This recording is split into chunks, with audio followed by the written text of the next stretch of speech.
Mama, eno eny tiry ty atolotra anao osolo ny fehezam-boninkazo amin'izao fetinao zao. Matsiaro anao loatra na hoe lavitra zenao fetinao zao de mifaly mama. Bonne fête maman. Aza meratsiny raha ohatra ka manoratra tiry ty mba ho ataonay solony vetsovetso mba ho atolotra ho an'ny mamanay, mamanao, mamantsika rehetrarehetra. Deu azy ireo ditra sy tsy mety natao mama, mbola teo fony anao niaritry zany tsy voavalinay nisovitanao ka ho solo ambony kazo sy ho valim-pety inotirako ity atolotranao tratry ny fetinao faly ny fo ravo ny saina fa tonga lay andro ankalazana ny fetinao ry mama kandro aniza mihira ho anao ko mifaly fa andro iray toazato ity anio ity misotranao tamy fitaizana fanabiaza fanorona ny lalana zay tokony hoarane.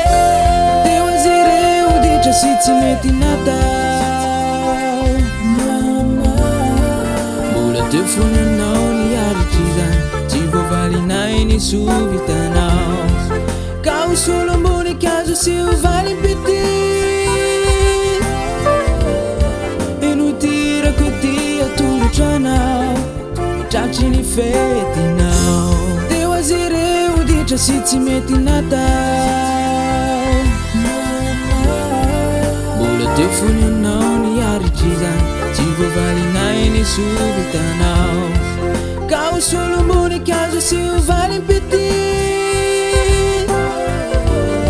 inotirako ity atolotranao tratry ny fetinao. Mamo, tsy hoe androany any zahay mba misaotra anao fa ity androany ity tena spesialina mihitsy isaorana ny vitanao hatramizao sy ny mbola ho ataonao mankahery ireo zay efa tsy anilany reny noho ny antony maro samihafa. Korazy fa zanahary mombanao mandrakarivo dedikasy tiry ty ho an'ireny rehetra, ny reniny teraka, ny reniny taiza, ny solonyreny mahereza fa tsy mora ny adidy antsoroanareo. Tsy ary manokana ho andreo reny mpianakaviana miadirery amin'ny fiainana kendry mandrakarivany mba hatafita ny zanany mankahery reny mpianakaviana hiaran-tsindry azo reny miaritra ny fampitsaliny ny vadiny. Deu azy ireo ditra sy tsy mety natao mama, mbola teo fony anao niaritry zany tsy voavalinay nisovitanao ka ho solo ambony kazo sy ho valim-pety inotirako ity atolotranao tratry ny fety